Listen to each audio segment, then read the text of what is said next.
আমার ভাইরা, আল্লাহ রাব্বুল আলামিন এমন জাহান্নাম পরকালীন জীবনে অপরাধীদের জন্য রেখে দিয়েছেন। ওই জাহান্নামের কথা মানুষ কোনোদিন নিজের চোখে দেখে নাই, কারো কাছে বলতেও শোনে নাই, অন্তরে কল্পনাও করে নাই। এত মারাত্মক হবে জাহান্নাম। ওই জাহান্নামে আল্লাহ রাব্বুল আলামিন জ্বালাবেন মানুষদেরকে। এই জন্য আল্লাহ তাআলা বলেছেন, ওকুদুহান নাসু ওয়াল হিজারা, ওই জাহান্নামের ইন্ধন হবে মানুষ আর পাথর হবে জাহান্নামের ইন্ধন। আলাইহা মালাইকাতুন গিলাজুন শিদাদুন লা ইয়াসুনাল্লাহা মা আমারহুম ওয়া ইয়াফআলুনা মা ইউমারুন। এমন সব ফেরেশতা জাহান্নামীদের জন্য সেখানে নিযুক্ত করে রাখা হয়েছে, যারা কিছু শোনে না, যারা কিছু শোনে না, যাদের কান নাই, যারা জাহান্নামীদের আর্তনাদগুলো, জাহান্নামীদের কষ্টগুলো দেখবে না, শুনবে না। লা ইয়াসুনাল্লাহা মা আমারহুম, তারা আল্লাহর আদেশের বিপরীত কোনো কাজ করে না।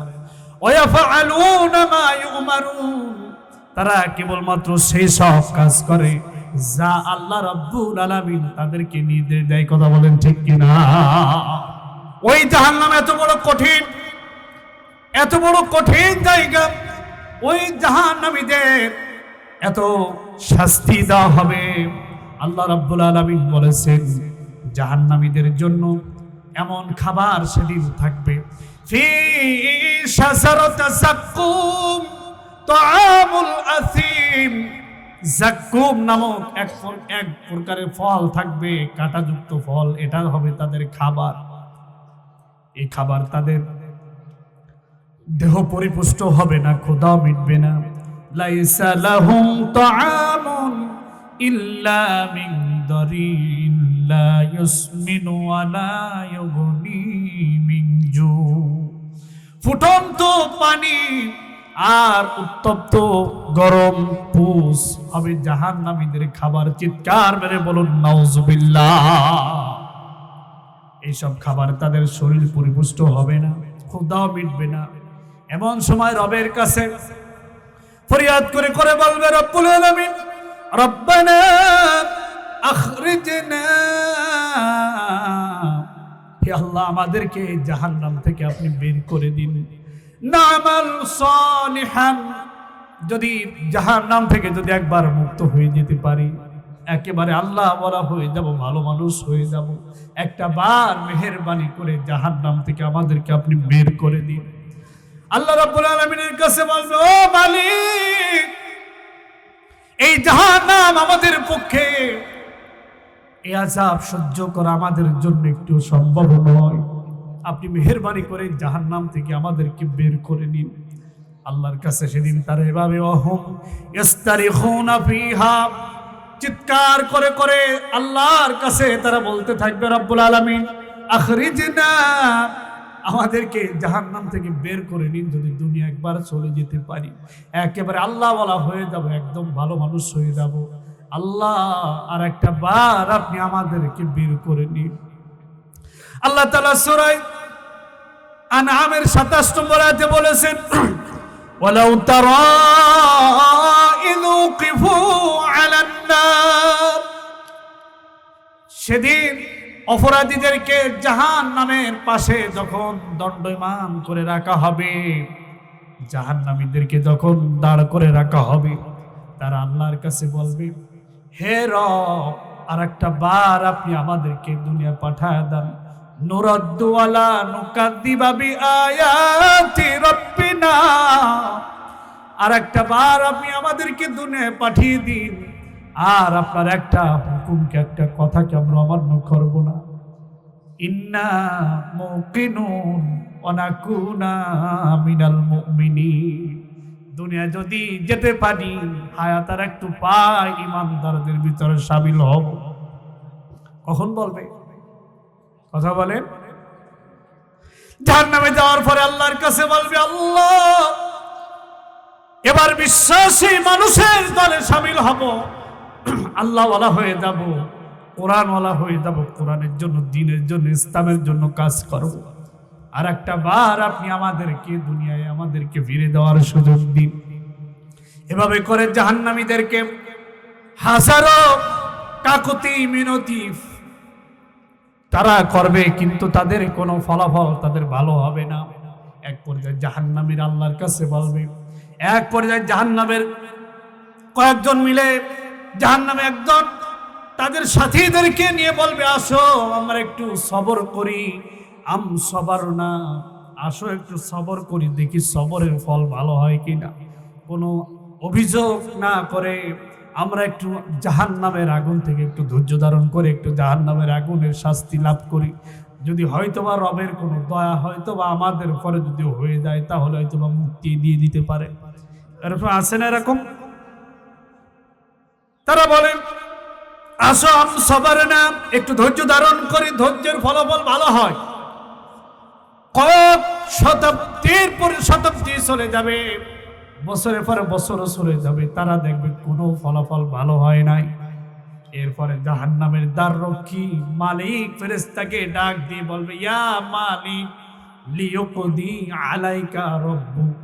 ও মালিক, মালিক হলো জাহান্নামের শাস্তি দাতা। মালিক ফেরেশতাকে ডাক দিয়ে বলবো, ও মালিক লিয়াকদি আলাইকা রব্বুক, তোমার রব আল্লাহকে বলো আল্লাহ রাব্বুল আলামিন যেন আমাদেরকে মৃত্যু ঘটায় দেয়, আর আমরা পারি না শাস্তি ভোগ করতে। এই মালিক ফেরেশতার কাছে এই কথাটা যাবে 500 বছর পরে। এই কথাটা মালিকের সামনে যখন বলবে, মালিকের কানে পৌঁছাতে সময় লাগবে কত বছর? তাফসীরে ইবনে কাসিরের ভিতরে এসেছে 500 বছর লাগবে কথাটা মালিক ফেরেশতার কানে যেতে। মালিক ফেরেশতা যখন এই কথা শুনবে, তবে ওই 500 বছর এই 500 বছর নয়, 50 আলফা সানা, 50,000 বছরের এক একটা দিন, এমন 500 বছর 50,000 বছরের একটা দিন, এমন 500 বছর পরে মালিক ফেরেশতার কানে যাবে এই কথাটা। মালিক ফেরেশতা যখন এই কথা শুনবেন, মালিক ফেরেশতা 500 বছর পর 500 বছর পর্যন্ত চিন্তা করবেন, আমরা আল্লাহর কাছে কথা বলবো কি বলবো না, এই শঙ্কা করবে। তাহলে 500 বছর পরে শুনবে, আর 500 বছর চলে যাবে, 1000 বছর, এভাবে করে আর 500 বছর পরে মালিক ফেরেশতা ওই জাহান্নামী যারা শাস্তি লাভ করতেছে, শাস্তি ভোগ করতেছে, তাদেরকে বলবে, না এমন কথা আজ আল্লাহর কাছে আমাদের বলা সম্ভব না। বলুন না নাউজুবিল্লাহ। আল্লাহ তাআলা কোরআনে কারীমের ভিতরে বলেছেন, কুল্লামা নাদিজাত জুলুদুহুম বাদদালনাহুম জুলুদান গায়রাহা লিয়াযুকুল আযাব।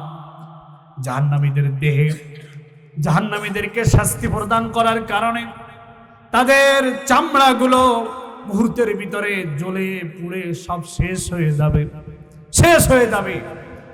আবার জুলুদান বাদদাল্লাহুম জুলুদা, নতুন করে সুন্দর চামড়া শরীরে পরিধান করে দেওয়া হবে, লিয়াযুকুল আযাব, যাতে করে জাহান্নামের আগুনের শাস্তি একটু ভালো করে লাভ করতে পারে। তবে চামড়ার বর্ণনা এসেছে মুসলিম শরীফের হাদিস, রাসূলুল্লাহ সাল্লাল্লাহু আলাইহি ওয়াসাল্লাম বলেছেন, জাহান্নামীদের শরীরের চামড়া হবে 70 গজ মোটা, 140 হাত জাহান্নামীদের চামড়া পুরো হবে। জাহান্নামীদের এক একটা কাঁধ, এই যে 2 কাঁধ, একটা কাঁধ হবে মক্কা আর একটা কাঁধ হবে মদিনা। জাহান্নামীদের এক একটা দাঁত হবে উহুদ পাহাড়ের মতো। রাসূলুল্লাহ উহুদ পাহাড়ের দিকে ইঙ্গিত করে বলেন, এই উহুদ পাহাড়ের মতো হবে জাহান্নামীদের শরীরের এক একটা দাঁত। এত বড় এক একটা দেহকে জাহান্নামের ভিতরে ফেলা হবে, ফেলা মাত্রই যা ছিল জ্বলে পুড়ে শেষ হয়ে যাবে। মুহূর্তের ভিতরে শেষ হয়ে যাবে। আবার বাদদাল্লাহুম জুনুদান গায়রাহা, আবার নতুন করে মুহূর্তের ভিতরে শাস্তি দেওয়া হবে, আবার নতুন করে তাদের শরীরে চামড়া পরিধান করা দেওয়া হবে। ফাল্লাযীনা কাফারু কুত্তিআত লাহুম সিয়াবুম মিন নার, আগুন দিয়ে কেটে পোশাক তাদের শরীরে পরিধান করা দাও। কি দিয়ে? আগুনের টুপি, আগুনের জামা, পাজামা, জুতা সব থাকবে আগুনের। এভাবে করে করে বছরের পর বছর, যুগের পর যুগ, শতাব্দীর পর শতাব্দী, অনন্তকাল ধরে এভাবে জাহান্নামীদের শাস্তি লাভ করতে থাকবে। সেদিন শাস্তি থেকে কেউ সেদিন এগিয়ে আসবে না। সেদিন ওয়ালা ইসআলু হামিমুন হামিমা, কোন বন্ধু বন্ধুকে জিজ্ঞাসা করবে না, ও বন্ধু আজ কেমন আছো, কি হালাতে আসো, কি অবস্থায় আসো। কোন বন্ধু সেদিন বন্ধুকে জিজ্ঞাসা করবে না। এই জন্য এমন ভাবে যে মানুষদেরকে কাকেও বন্ধু বানাবেন, একটু দুনিয়ার চিন্তা ভাবনা করেন। যেই বন্ধু দুনিয়ায় আপনার উপকারে আসবে, দুনিয়া আপনাকে নামাজের দিকে ডাকে, দিনের পথে ডাকে, আল্লাহর পথে দিকে, দিন প্রতিষ্ঠার জন্য ডাকে, এমন মানুষকে বন্ধু বানান। এই সব বন্ধু কিয়ামতে কাজে আসবে, আর কোনো বন্ধু কিয়ামতে কাজে আসবে না। কথা বলেন ঠিক কিনা? এমন মানুষকে বন্ধু বানাইতে হবে যে বন্ধু দুনিয়াও কাজে আসে, আখেরাতও কাজে আসে। আমার ভাইরা, এভাবে করে করে তাদের আর পরিত্রাণের কোনো, জাহান্নাম থেকে বাঁচার আর কোনো উপায় তাদের সেদিন থাকবে না। এভাবে রব্বুল আলামিনের কাছে ফরিয়াদ করবে, ও মালিক, আর একটা বার তুমি আমাদেরকে আগুন থেকে বাঁচার সুযোগ করে দাও। যদি দুনিয়ায় ফিরে যায়, আল্লাহওয়ালা মানুষের দরে শামিল হব, দ্বীনের পথের প্রতীক হয়ে যাব। আল্লাহ রাব্বুল আলামিন সাথে সাথে তাদেরকে জবাব দিবেন, আওয়ালাম নুআম্মিরুকুম মা ইয়াতাযাক্কারু ফী, আমি কি লম্বা সময় দিয়েছিলাম না, হায়াত দিয়েছিলাম না? আমি কি তোমাকে লম্বা হায়াত দিয়েছিলাম না? তোমার সামনে এসে কি আলেম ওলামারা তোমাকে কি সতর্ক করে নাই? ও ভাই, তুমি যে পথে চলতেছো এটা সঠিক পথ নয়, তুমি যে পথে হাঁটতেছো এটা ভালো পথ নয়, তোমার যে মতের পরে, যে পথের পরে, যে দলের পিছনে দৌড়াচ্ছ এটা সঠিক নয়, এটা জাহান্নামের পথ। তোমাকে ডেকেছে, তোমাকে সতর্ক করেছে, তারপরও তুমি তাদেরকে হেয় করেছো, গালিগালাজ করেছো, তাদেরকে গালমন্দ করেছো, তাদেরকে কটাক্ষ করে করে কথা বলেছো। কথা বলেন ঠিক কিনা? সেদিন আল্লাহর কাছে এই ধরনের কাকুতি মিনতি 4 পয়সারও কাজে আসবে না। সেদিন আল্লাহর সামনে অভিযোগ করার মতন কোন সুযোগ আল্লাহ কিয়ামতে দিবেন না। সেদিন ফেরেশতারা জিজ্ঞাসা করবেন জাহান্নামের গেটে, জাহান্নামের গেটে জিজ্ঞাসা করবেন, ও জাহান্নামীরা কেন জাহান্নামে আসলি? আসিকাল্লাযীনা কাফারু ইলা জাহান্নামা যুমারা, দলে দলে যেদিন জাহান্নামের নিয়ে যাওয়া হবে, ধাক্কা মারতে মারতে জাহান্নামের দিকে নিয়ে যাওয়া হবে। ধাক্কা মারা লাগবে কেন? ধাক্কা মারা লাগবে ওই জাহান্নামের দিকে মানুষ যাইতে চাইবে না, এই জন্য ওই দিকে যাইতে চাইবে না, এই জন্য ধাক্কা মারা লাগবে, ফেরেশতাদের ধাক্কা। তবে ধাক্কা শুধু সাধারণ ধাক্কা নয়, এই মুহূর্তে হাতে থাকবে হ্যান্ডকাপ, পায়ে থাকবে ডান্ডা বেড়ি, শরীরে থাকবে সিলসিলা ফি ৭০ জিরাআন ফাসলুকুহু, ৭০ হাত শিকল দিয়ে বাঁধা থাকবে। এই অবস্থায় ফেরেশতারা ধাক্কা মারতে মারতে জাহান্নামের দিকে নিয়ে যাবে। দুনিয়ার বুকে তোমরা হাত করা ফোড়াও কাদের হাতে? দুনিয়া হাত করা ফোড়াও আলেমদের হাতে। তোমরা দুনিয়া হাত করা ফোড়াও আল্লামা সাইদির হাতে, দুনিয়া হাত করা ফোড়াও মাওলানা নিজামীর হাতে, দুনিয়ার হাত করা ফোড়াও আল্লামা আসিদুল হকের হাতে, দুনিয়ার হাত করা ফোড়াও মামুনুল হকের দিকে। প্রস্তুত থাকো, জাহান্নামের আগুনের হাত করা তোমার পড়া লাগবে। কথা বলেন ঠিক কিনা? আমার ভাইরা, সেদিন তারা দিনের জন্য যারা কষ্ট করেছে, দিনের জন্য যাদেরকে অপমান অপদস্থ তোমরা করেছিলে, তারা থাকবে রবের উদ্যানে, রবের নিয়ামতপূর্ণ জান্নাতে।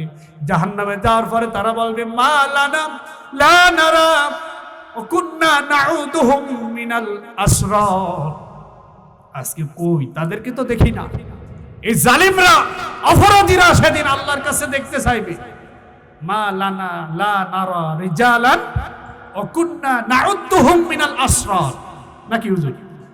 সেদিন তারা দেখতে চাইবে আল্লাহর কাছে, ও আল্লাহ তারা কই যাদেরকে দুনিয়া আমরা হেয় করতাম, অপমান করতাম, অপদস্থ করতাম, যাদেরকে আমরা গালিগালাজ করতাম, তাদের কত দেখি না, যাদেরকে আমরা একেবারে কণ্ঠসা করে রেখেছিলাম, তারা তো আজকে কই? আল্লাহ তাআলা বলবেন, তোমরা যাদেরকে দুনিয়া অপমান অপদস্থ করতে, আজকে রব তাদেরকে ক্ষমা করে তাদেরকে জান্নাত দিয়ে দিয়েছে। আর তোমরা যারা দুনিয়ার বুকে যারা বাহাদুরি দেখাতে, দুনিয়ার বুকে যারা ক্ষমতার বাহাদুরি, অর্থের বাহাদুরি, আমি তো তোমরা দেখাতে, আজ তোমরা কই? তোমাদের সেই অনুসারীরা, তোমার সেই সাথীরা কোথায়? যারা আল্লাহর সাথে যারা গাদ্দারি করতো, আল্লাহর বিধানের সাথে যারা বিধান তৈরি করে দিয়ে যারা ওই পথে মানুষদেরকে ডাকতো এবং যারা মানতো, তারা কোথায়? সেদিন কোনো সাথীর দিকে এগিয়ে আসবে না, সেদিন কেউ কারো পাশে দাঁড়াবে না। ওই দিন আসার আগে আল্লাহ রাব্বুল আলামিন নবীকে বলেছেন, ও নবী, ওয়া আনজিরহুম ইয়াউমাল আজিফাতি ইদিল কুলুব, ও নবী তুমি তাদেরকে, দুনিয়ার মানুষদেরকে সতর্ক করে দাও, তুমি দুনিয়ার মানুষদেরকে সাবধান করে দাও। ওই দিন হবে এত বড় কঠিন দিন, যেদিন মানুষের কলিজা যেদিন গলার কাছে চলে আসবে, কলিজাটা গলার কাছে চলে আসবে। আমার ভাইরা, যে কথা বলতেছিলাম, জাহান্নামের গেটে ফেরেশতাদের সাক্ষাৎকার, জাহান্নামীদেরকে জিজ্ঞেস করবে, ও জাহান্নামীরা দাঁড়াও, আলাম ইয়াতিকুম রাসূলুম মিনকুম, তোমাদের কাছে কি কোনো রাসূল যায় নাই? কি যায় নাই? সবাই বলেন। রাসূল মানে সত্যের বাহক, সত্য নিয়ে, দিন নিয়ে, আল্লাহ দিনের কথা তোমাদের সামনে কি তারা বলে নাই? এক নম্বর প্রশ্ন, তিনটা প্রশ্ন সেদিন জাহান্নামের গেটে অপরাধীদেরকে জিজ্ঞাসা করবে, আলাম ইয়াতিকুম রাসূলুম মিনকুম, তোমাদের কাছে কি কেউ সতর্ক করে নাই? আজকের এই ভয়াবহতা, আজকের এই কঠিন আযাবের কথা কি তোমাদেরকে কেউ জানাই নাই? দ্বিতীয় নম্বর প্রশ্ন করবে, ইয়াতলুনা আলাইকুম আয়াতি রাব্বিকুম, এই রবের আয়াতগুলো কি তেলাওয়াত করে করে তোমাদের সামনে কি শোনাই নাই? এই আয়াতগুলো, আমার হুকুমগুলো, আমার কথাগুলো, আমার বাণীগুলো তোমাদের সামনে কি তেলাওয়াত করে করে এই জাহান্নামের ভয়াবহ কথা বলে নাই? তোমরা কি সতর্ক হও নাই? তৃতীয় নম্বর প্রশ্ন করা হবে, ওয়ায়ুনদিরুনা লিকা ইয়াউমিকুম হাদা, এই আজকের দিনের এই জাহান্নামের ভয়াবহতা সম্পর্কে কি তোমাদের কাছে কি সতর্ক করে নাই? তখন তারা বলবে, ক্বালু বালা, হ্যাঁ আমাদের কাছে সতর্ক করেছিল, ওয়ালাকিন হাক্কাত কালিমাতুল আযাবি আলাল কাফিরিন, কিন্তু আমরা ছিলাম মহাসত্য স্বীকারীদের কাতারে ছিলাম। সূরা মুলকের ভিতরে সেদিন তাদের জবাব আরো সুন্দর করে আল্লাহ তাআলা বলেছেন, সেদিন এই সমস্ত অপরাধীদের জবাব তারা দিবে। তারা যখন তাদেরকে জিজ্ঞাসা করা হবে, আলাম ইয়াতিকুম রাসূলুম মিনকুম ইয়াতলুনা আলাইকুম আয়াতি রাব্বিকুম, রবের পক্ষ থেকে কি তোমাদেরকে সতর্ক করে নাই দুনিয়ায়? তখন তারা বলবে, ক্বালু বালা, হ্যাঁ আমাদেরকে দুনিয়া সতর্ক করা হয়েছিল। কদ জাআনা নাযীর, হ্যাঁ আমাদের কাছে সতর্ককারী এসেছিল। ফাকাযাবনা ওয়া কুলনা মা নাযালাল্লাহু মিন শাই, আমরা তাদেরকে বলেছিলাম, বেটা তুই মিথ্যা কথা বলিস। বলে কি বলে না? বলে কি না? যখন বলা হয়, ও ভাই, ইসলাম একমাত্র আল্লাহর সাথে নয়, যে নেতার সাথে দুনিয়ায় নেতাকে, যে ব্যক্তিকে নেতা মানবে, কিয়ামতে তার সাথে হাসর নাসরে ডাকা হবে। এবার আপনি নির্ধারণ করুন আপনার নেতাকে। আমাদের নেতা হবে মুহাম্মাদুর রাসূলুল্লাহ। কথা বলেন ঠিক কিনা? যেই নেতার ভিতরে মুহাম্মাদুর রাসূলুল্লাহর সিরাত এবং সুরাত, সিরাত মানে যে নেতার জীবনের লক্ষ্য উদ্দেশ্য মুহাম্মাদুর রাসূলুল্লাহর লক্ষ্যের উদ্দেশ্যের সাথে মিলে যায়, এমন নেতাকে আমাদের নেতা মানতে হবে। আর সুরাত বলতে যে নেতার চেহারার দিকে তাকালে রসুলের কথা মনে পড়ে যায়, যেই নেতার মাথার ভিতরে পাগড়ি থাকে, টুপি থাকে, যেই নেতার মুখে রাসূলুল্লাহ সুন্নাহ থাকে, যেই নেতার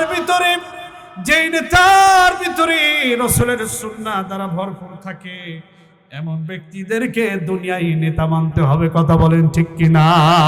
এই ছাড়া আর কাউকে যদি আপনি নেতা মানেন, দুনিয়া বরবাদ হবেন, আখিরাতও ক্ষতিগ্রস্ত হবে। ওই সেই নেতাকে দুনিয়া পর্যন্ত সীমাবদ্ধ, আখিরাতে ওই সব নেতা আপনাকে ভুলে যাবে, কথা বলেন ঠিক কিনা?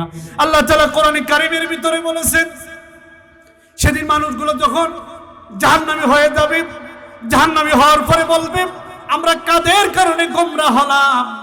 খুঁজতে খুঁজতে তারা মনে পড়বে, আহারে দুনিয়ায় তো আমরা অমুককে আমরা নেতা মানতাম।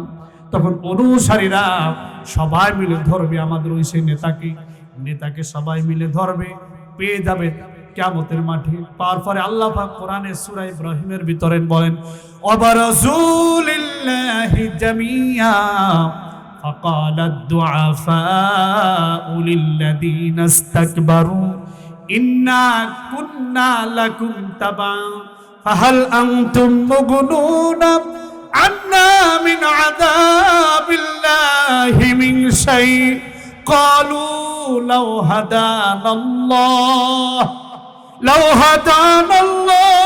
লাহাদাইনাকুম সাওয়াউন আলাইনা আজাসিনা আম সাবারনা মা লানা মিন মাহিস।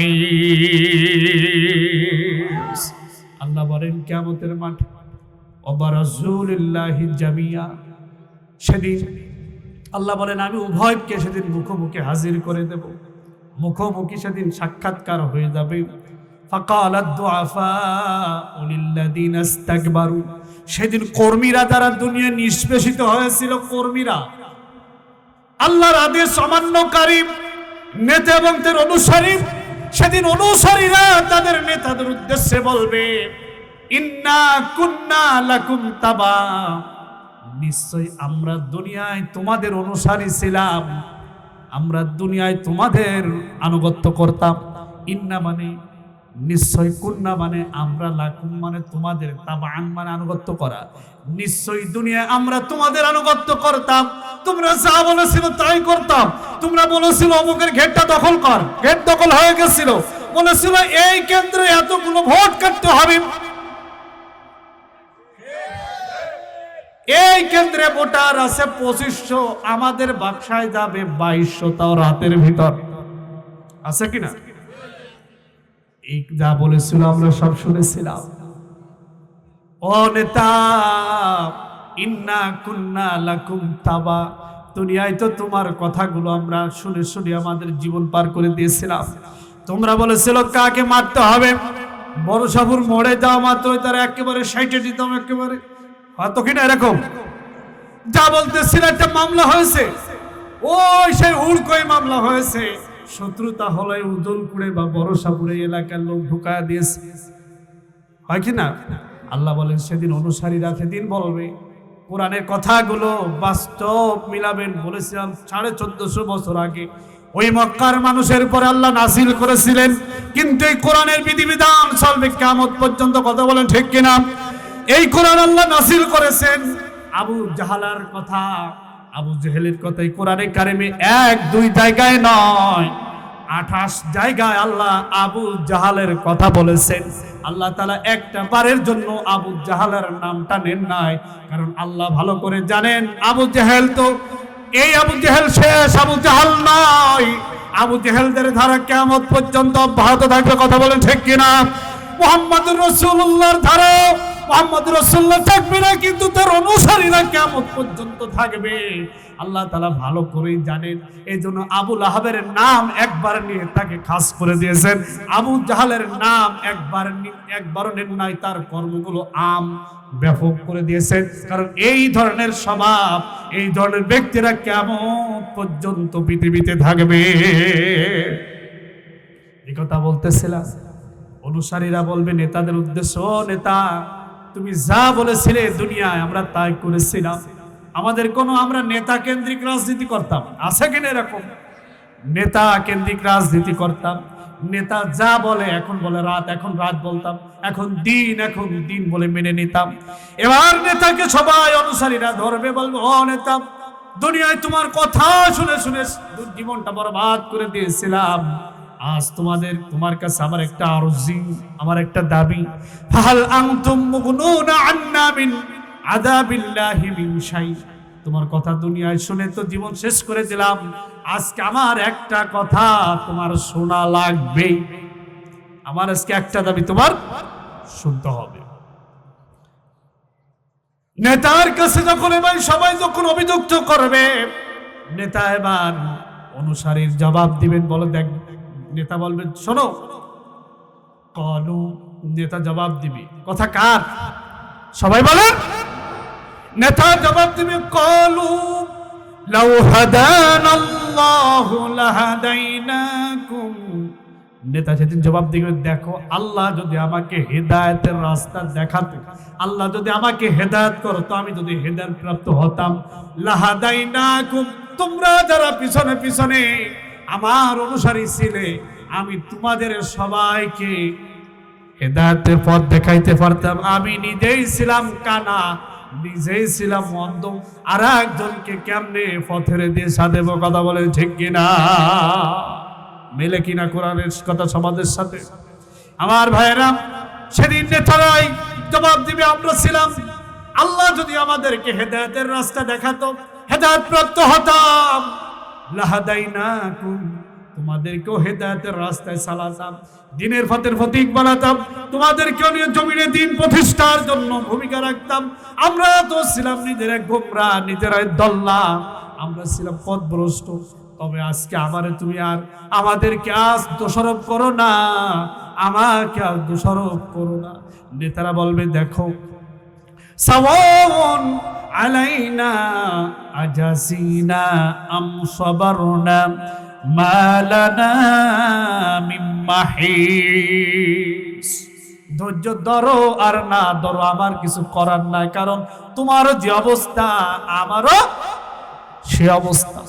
তুমি তো শুধু একা গোমরাহী নয়, আমিও তো তোমার পথের পথিক। আমাকে আজকে ভাবে আর অপমান অপদস্থ করো না।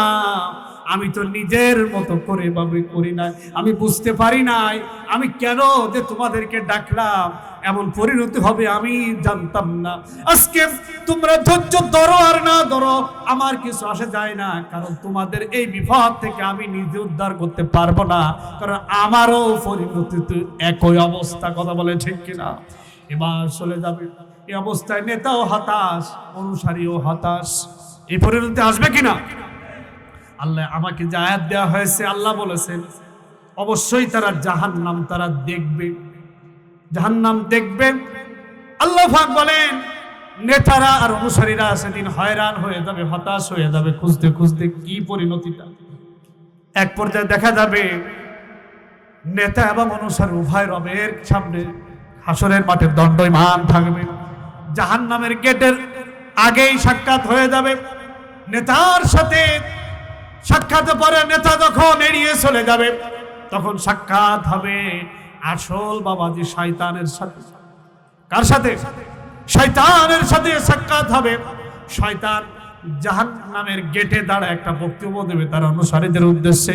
শয়তান বলবে, وقال الشيطان لما قضي الأمر إن الله وعدكم وعد الحق ووعدتكم فخلفتكم وما كان لي عليكم من سلطان إلا أن دعوتكم فاستجبتم لي فلا تلوموني ولوموا أنفسكم ما أنا بمصرخكم وما أنتم بمصرخي। কথা কার? সবাই বলেন। আল্লাহ বলেছেন সূরা ইব্রাহিম 22 নম্বর আয়াতে আল্লাহ তাআলা বলেন, শয়তান বক্তব্য দিবে, وقال الشيطان لما قضي الأمر, আল্লাহ পাক যখন ফয়সালা করে দিবেন, জান্নাতীরা যারা আল্লাহর হুকুম মেনে চলেছে দুনিয়ার বুকে, আল্লাহর দেওয়া জীবন ব্যবস্থা মেনেছে, রবের হুকুম আহকাম যারা মেনে চলেছে, তাদেরকে রব্বুল আলামিন তাদেরকে ক্ষমা করে তাদেরকে জান্নাত তাদের জন্য বরাদ্দ করে দিবেন। আর যারা রবের হুকুম যারা অমান্য করেছিল তাদেরও বিচার আসার শেষ হয়ে যাবে, ফলাফল আমলনামা যাদেরকে হাতে দেওয়া হবে জাহান্নামী হিসেবে তারা সাব্যস্ত হয়ে যাবে রবের সামনে। এমন সময় শয়তান বলবে, ইন্নাল্লাহা ওয়াদাকুম ওয়াদাল হক, আল্লাহ যে ওয়াদা করেছিলেন দুনিয়ার বুকে সেটা ছিল সত্য ওয়াদা। বক্তব্য কার থাকবে? সবাই বলেন আরো জোরে। শয়তানের মুখ থেকে সেদিন শেষ বক্তব্য হবে, ইন্নাল্লাহা ওয়াদাকুম ওয়াদাল হক, নিশ্চয় আল্লাহর ওয়াদা ছিল সত্য ওয়াদা। আল্লাহর হুকুম যারা মেনে চলেছিল, নামাজ পড়েছিল, রোজা রেখেছিল, দিন প্রতিষ্ঠার জন্য জান মাল বাজি রেখে যারা সংগ্রাম করেছিল, আল্লাহ তাদেরকে যে ক্ষমার ওয়াদা করেছিলেন, ইয়াগফির লাকুম যুনুবাকুম ওয়া ইদখিলকুম জান্নাত, আল্লাহ যে ওয়াদা করেছিলেন তার ওয়াদা মাফিক তাদেরকে রব ক্ষমা করে দিয়েছেন। আর আমি যে ওয়াদা দুনিয়ার বুকে তোমাদের সাথে করেছিলাম, ওয়া ওয়া'আদতুকুম ফাখলাফতুকুম, আমি যে ওয়াদা করেছিলাম দুনিয়ার বুকে, আমার সেই ওয়াদাগুলো আজ আমি খেলাফ করলাম। আমি ওয়াদা করেছিলাম খাও দাও ফুর্তি করো, দুনিয়াটা মস্ত বড়, নগদ যেটা পাও হাত পেতে নাও, বাকির খাতায় শূন্য থাক। এটা ছিল শয়তানের থিওরি। শয়তান বলে মানুষদেরকে দুনিয়া যদি শান্তি পেতে চাও, দুনিয়ায় যদি লাভবান হতে চাও, দুনিয়ায় যদি কল্যাণ লাভ করতে চাও, ওই আল্লাহর আইন দিয়ে ইসলাম দিয়ে কাজ হবে না। এই চিন্তা এই থিওরি মানুষের মধ্যে ঢোকায় কি ঢোকায় না? ঢোকায় কি না? ওই ইসলামওয়ালাদেরকে দিয়ে, ওই নেতাকে দিয়ে স্বপ্ন দেখো, এরকম কথা বলে না অনেকে। এটাও শয়তানের পক্ষ থেকে আসে।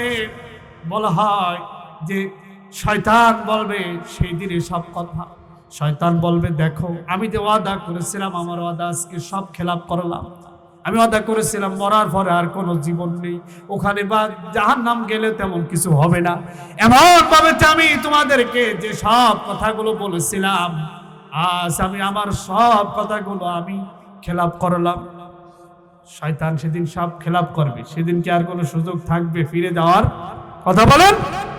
ফয়সালা হওয়ার পরে জাহান্নামী হিসেবে যখন সাব্যস্ত হবে, তখন এই ফয়সালা, তখন এই কথা আর তখন কোনো যখন সময় থাকবে না, তখন এই ধরনের ঘোষণা। শয়তান আরো বলবে, ওয়ামা কানা লি আলাইকুম মিন সুলতান, আমি কি বাধ্য করেছিলাম আমার হতে আসতে? ও মানুষেরা, আজকে কি আমাকে যে দোষারোপ করতেছো, আমার উপরে যে অপবাদ দিচ্ছ, আমি কি তোমাকে ঘাড় মটকে আমার হতে এনেছিলাম? কথা শুনতেছেন তো? প্রধানত যদি চলে আসবে, এক্ষুনি চলে আসবে। এতটুকু মনোযোগ দিবেন না ইনশাল্লাহ। কোরআনের কথা হচ্ছে, হয়তো বা আমি আপনাকে ঘরের মানুষ, তারপরে তো কোরআন থেকে বলার দিন চেষ্টা করতেছি। সম্মানিত ভাইয়েরা, শয়তান সেদিন বলবে আমি যে ওয়াদা তোমাদের সাথে দুনিয়ার বুকে করেছিলাম, সব ওয়াদাগুলো আজ খেলাপ করলাম। তোমরা আজকে এমনকি আমি তোমাদেরকে আমার রাস্তায় আসতে আমি তোমাকে শক্তি প্রয়োগ করি নাই। ওমা কানা লি আলাইকুম মিন সুলতান, আমার পথে আসতে তোমাকে আমি বাধ্য করি নাই। আমি কি করেছিলাম? শুধুমাত্র ইল্লা আন দাউতুকুম, আমি শুধু তোমার কাছে একটু ভালো লাগা দিলাম, আমি তোমার কাছে একটু শুধুমাত্র চাকচিক্য লাগা দিলাম, ভালো লাগা দিলাম। আর তুমি ফাস্তাজাবতুম লি, আমার দাওয়াতে তুমি সাড়া দিয়েছো। কথা শুনতেছেন? শয়তান সেদিন বলবে আমি তো তোমাকে আমার রাস্তায় আসতে বাধ্য করি নাই, আমি শুধুমাত্র একটু দাওয়াত দিয়েছিলাম, আসো এই পথে। আর তুমি বিচার বিবেচনা করলে না কোন পথে যাচ্ছি, কোন রাস্তায় যাচ্ছি, কার পেছনে যাচ্ছি, একটু চিন্তা ভাবনা না করে তুমি, আমি দিলাম এক ডাক, তুমি দিলে দৌড়। আজকে আমাকে তুমি দোষারোপ করো কেন? ওমা কানা লি আলাইকুম মিন সুলতান ইল্লা আন দাউতুকুম ফাস্তাজাবতুম লি, আমি তো তোমাকে বাধ্য করি নাই, আমার পথে আজকে শুধু দাওয়াত দিলাম আর তুমি এমনি সাড়া দিয়েছিলে। ফালা তালুমুনি, আজ আমাকে এভাবে তুমি আমাকে এভাবে দোষ দিও না, দোষারোপ করো না। আমার পরে সব দোষ তুমি এবার আমাকে সাফা দিও না। ওয়ালুমু আনফুসাকুম, নিজে নিজেকে দোষ দাও। তোমার দোষ আমার ঘরে সাবাস, তোমার দোষ তুমি নিজেই। তুমি গোমরা হয়েছিলে, তুমি পথভ্রষ্ট হয়েছিলে। তোমার সামনে তো সত্যের বাহকেরা সত্যের আহ্বান নিয়ে এসেছিল, কই তুমি তো তাদের পথের অনুসারী হও নাই, কেন আমার পথে এসেছো? আমি তো তোমাকে বলেছিলাম আমার পথটা, তোমার তো একটু চিন্তাশীল হওয়া দরকার ছিল তোমার, ঠিক কিনা বলে? তোমার সামনে ইসলামওয়ালারাও ছিল, তোমার সামনে দ্বীনের পথের ফতিকেরাও ছিল, কিন্তু তোমরা ওটাকে ভ্রুক্ষেপ করো নাই। তোমরা আমার পথে, আমার রাস্তায় কেন এসেছো?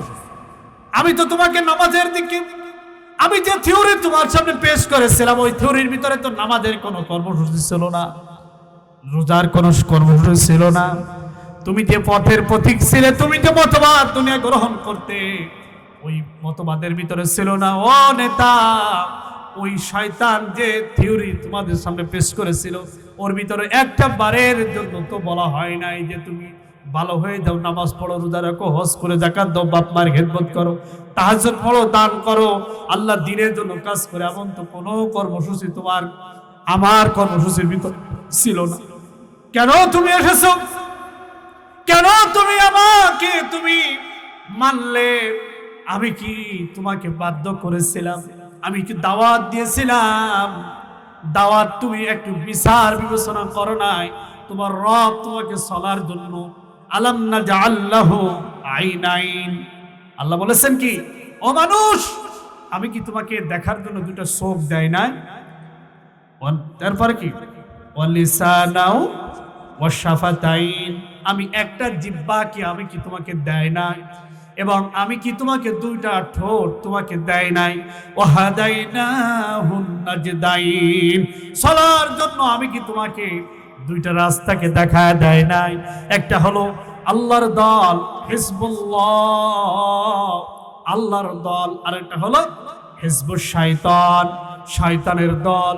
একটা হলো আসহাবুল জান্নাহ, জান্নাতের অধিবাসী, আর একটা হলো আসহাবুন নার, জাহান্নামের অধিবাসী। তোমার সামনে তো সব ছিল, তুমি কেন একটু চোখ দিয়ে দেখো নাই? অন্তর দিয়ে তুমি একটু চিন্তা ভাবনা করো নাই? তুমি কেন এই সব মানো নাই? আজকে তুমি আমাকে এভাবে তুমি দোষারোপ করো না। আমার ভাইরা, আল্লাহ আমাদের চোখ দিয়েছেন দেখার জন্য, কান দিয়েছেন শোনার জন্য, আল্লাহ রাব্বুল আলামিন আমাদেরকে জিহ্বা দিয়েছেন কথা বলার জন্য। আল্লাহ তাআলা এত সুন্দর নিয়ামত দিয়েছেন। আয়াতের শেষে আল্লাহ বলেছেন, সুম্মা লাতুসআলুন্না ইয়াওমাইদিন আনিন নাঈম, তোমাকে যত নিয়ামত আমি দুনিয়া দিয়েছিলাম, সব নিয়ামতের জিজ্ঞাসাবাদ সেদিন করব। আল্লাহ চোখ দিয়েছেন, এটা আমাদেরকে নিয়ামত কিনা? কথা বলেন সবাই। এই চোখ দিয়ে কি দেখা দরকার ছিল? দেখা দরকার ছিল কোরআনে কারীম। কোরআনে কারীম দেখি নাই, দেখা দরকার ছিল আল্লাহর সৃষ্টি, এটা দেখি নাই। দেখা দরকার ছিল নিজের মায়ের দিকে তাকানো। নিজের মায়ের দিকে যদি একবার কোনো সন্তান যদি মা বাবার দিকে যদি রহমতের দৃষ্টি দিয়ে, মায়ার নজর দিয়ে যদি তাকায়, তাহলে একটা একটা কবুল হজ ও উমরার সব আল্লাহ তাআলা তার আমল নামায় লিখে দিবে। সাহাবা একরাম জিজ্ঞাসা করলেন, ইয়া রাসূলুল্লাহ, কোন মানুষ যদি প্রত্যেক দিন দৈনিক 100 বার পিতামাতার দিকে যদি রহমতের দৃষ্টি দিয়ে যদি তাকায়, তাহলে কি সেই মর্যাদা, সেই সবকে আল্লাহ তাদেরকে দিবেন? তিনি বলেন, হ্যাঁ, আল্লাহর ভান্ডারে তো কোনো কিছুর ঘাটতি নাই, কমতে নাই। কথা বলেন ঠিক কিনা? তোমাকে সব দিলেন রব দেখার জন্য, তুমি আল্লাহর কোরআন দেখো নাই, মায়ের নিয়ামত পূর্ণ চেহারা দেখো নাই, আল্লাহর সৃষ্টি দেখো নাই। তুমি কান দিয়েছিল সত্যের আহ্বান শোনার জন্য। মসজিদ থেকে যখন আযান হবে, আযান শোনার জন্য তোমার রব তোমাকে কান দিয়েছিল। তুমি তোমার রবের কথা শোনো নাই। তুমি শুনেছিল অশ্লীলতা, বেহায়াপনা, তুমি শুনেছিলে খারাপ ডাক, তোমার কানে ছিল। তোমার এই সমস্ত নিয়ামতগুলো আমি দিয়েছিলাম, কিন্তু নিয়ামতের শুকরিয়া স্বরূপ তুমি দুনিয়ার জীবন যাপন করো না। আমার ভাইরা, এভাবে করে করে রব্বুল আলামিন প্রত্যেক বান্দাকে সেদিন জিজ্ঞাসাবাদ করবেন প্রত্যেকটা নিয়ামত সম্পর্কে। আল্লাহ যে নিয়ামত আমাদেরকে দিয়েছেন, বলেন নিয়ামতের যদি আল্লাহ জিজ্ঞাসাবাদ করেন, আমরা কি এর জবাব দিতে পারবো? আল্লাহ তাআলা কোরআনে কারীমের ভিতর বলেছেন, ওয়া ইন তাউদ্দু নি'মাতাল্লাহ, ও বান্দা, আমি যে তোমাকে নিয়ামত দিয়েছি, এটা যদি তুমি গণনা শুরু করলা তো সুহা, একটা নিয়ামত গণনা করে তুমি তোমার নিয়ামত শেষ করতে পারবে না। রব তোমাকে কত নিয়ামত দিয়েছেন, এই নিয়ামতের শুকর, এই নিয়ামতের শেষ তুমি করতে পারবে না। আল্লাহ রাব্বুল আলামিন আমাদেরকে জীবনটা ভরপুর করে দিয়েছেন নিয়ামত দ্বারা। কথা বলেন ঠিক কিনা? আল্লাহর নিয়ামতের কথা যদি একটু মনে রাখতাম, একটু স্মরণ করতাম, তাহলে কোনদিন আল্লাহর গোলামীর, আল্লাহর হুকুমের বাইরে আমরা যেতাম না। কথা বলে ঠিক কিনা? আমার ভাইরা, আল্লাহ রাব্বুল আলামিন কিয়ামতের মাঠে প্রত্যেকটার পুঙ্খানুপুঙ্খ জবাব বান্দার কাছ থেকে নিবেন। আল্লাহ বলেছেন, আমার নিয়ামত পাওয়ার পরে যদি নিয়ামতের শুকর আদায় করো, কৃতজ্ঞ হও, আমি তোমার নিয়ামতকে বাড়িয়ে দেব। নিয়ামত পেয়ে যদি তোমরা অস্বীকার করো, নিয়ামত তোমাদের কাছ থেকে আমি আল্লাহ তাআলা তুলে নিয়ে যাব। এটা আল্লাহ তাআলার ওয়াদা। আমার ভাইরা, যে কথা বলতেছিলাম, শয়তানের সাক্ষাৎ মনে আছে তো? শয়তানের সাক্ষাৎ। শয়তান বলবে, আজ আমাকে কেন তুমি দোষারোপ করো? তুমি নিজে নিজেকে দোষ দাও। ফালা তালুমুনি, আজ আমাকে দোষারোপ করো না। আমি বলতে কাকে বোঝাচ্ছেন? শয়তান। শয়তান বলতেছে, আমাকে দোষারোপ করো না। ওয়ালুমু আনফুসাকুম, নিজে নিজেকে দোষ দাও। তুমি গোমরাহ হয়েছো, বিপথগামী হয়েছো নিজের কারণে। নিজের কারণে তুমি গোমরাহ হয়েছো, আমাকে কেন তুমি দোষারোপ করো? তোমার নিজের দোষে নিজে পায়ে আঘাত করেছো। কথা আছে না আমার একটা কথা? আমার ভাইরা, সেদিন শয়তান এইসব কথা বলে শয়তান নিজেকে দায় মুক্তি করার চেষ্টা করবে, কিন্তু যাবতীয় সমস্ত হযরত আদম থেকে কিয়ামতের শেষ দিন পর্যন্ত যত মানুষ পৃথিবীতে এসেছে, এর ভিতরে যত মানুষ গোমরাহ হয়েছে, সব মানুষের গোমরাহর মূল হোতা হলো শয়তান। কথা বলেন ঠিক কিনা? শয়তান বলবে, মা আনা বিমুসরিখিকুম ওয়া মা আনতুম বিমুসরিখি, আজ আমি তোমাকে এই বিপদ থেকে উদ্ধার করতে আমি পারবো না, তুমিও আমাকে এই বিপদ থেকে উদ্ধার করতে পারবে না। শয়তানের বক্তব্য হবে, তোমাকে যে এত বড় বিপদ, তুমি শুধু একা নয়, তোমার মতন হাজারো লক্ষ কোটি কোটি মানুষ তোমার কারণে পথভ্রষ্ট। আজকে যত মানুষ ইসলামের বাইরে, যত মানুষ, আল্লাহ কি সবার জন্য রব নন? সবার রব কিনা আল্লাহ? হিন্দুদের রব কিনা আল্লাহ? বৌদ্ধ, মুসলিম, বৌদ্ধ, খ্রিস্টান, ইহুদি, নাসারা, যত ধর্মাবলম্বী পৃথিবীতে আছে না কেন, সবার জন্য তো কোরআনুল কারীম, ঠিক না? কোরআন শুধু মুসলমানদের কিতাব নয়, সবার জন্য। আল্লাহ তাআলা কত নিয়ামত, কত অনুগ্রহ আমাদের জন্য। আল্লাহ তাআলা যদি আমাদেরকে অন্য কোন ধর্মের ভিতরে যদি আল্লাহ তাআলা আমাদেরকে প্রেরণ করতেন, আমরা কি ওই গণ্ডি পেরিয়ে আমরা কি ইসলামের মতো নিয়ামত আমরা কি লাভ করতে পারতাম? আল্লাহ যদি হেদায়েত লাগতো ভিন্ন কথা, কিন্তু স্বাভাবিকভাবে তাদের গণ্ডি পেরিয়ে ইসলামের এই নিয়ামতে আসা আমাদের জন্য বড় কষ্টকর ছিল। আমরা আল্লাহর কাছে চাইনি, আল্লাহ তাআলা আমাদেরকে বিশেষ অনুগ্রহে আমাদেরকে যত নিয়ামত দিয়েছেন, এটা বড় নিয়ামত। পৃথিবীতে যত মানুষ, তার ভিতরে মুসলমান সংখ্যা কি বেশি না কম? তারপর আল্লাহ তাআলা রহম করে, দয়া করে আমাদেরকে সেই মুসলমানের ঘরে জন্মগ্রহণ করার সুযোগ দিয়েছেন। এটা আল্লাহ তাআলার বড় নিয়ামত। বিশ্ব নবীর উম্মত হওয়ার তৌফিক আল্লাহ তাআলা আমাদেরকে দিয়েছেন। আমরা কি চেয়েছিলাম একবারও? আল্লাহ তাআলার কাছে চাইনি, কিন্তু আল্লাহ তাআলা আমাদেরকে করুণা করে, দয়া করে, রহম করে আল্লাহ তাআলা দিয়েছেন। আমরা মুসলমান, মুসলমানের ঘরে আল্লাহ তাআলা এই যে সুযোগ আমাদেরকে দিয়েছেন, এই নিয়ামত, এই নিয়ামতের শুকর যদি জীবনে আদায় করি, কোনোদিন শেষ করা সম্ভব নয়। এই নিয়ামতের শুকর হলো রবের দাসত্ব, রবের বন্দেগী, রবের হুকুম আহকাম মানার মাধ্যমে, রব্বুল আলামিনের হুকুম আহকামের মাধ্যমে রবের নিয়ামতের শুকরিয়া। এছাড়া অন্য কোনো পন্থায় অন্য কোনো পথে রবের শুকরিয়া আদায় করা সম্ভব নয়। কথা বলেন ঠিক কিনা?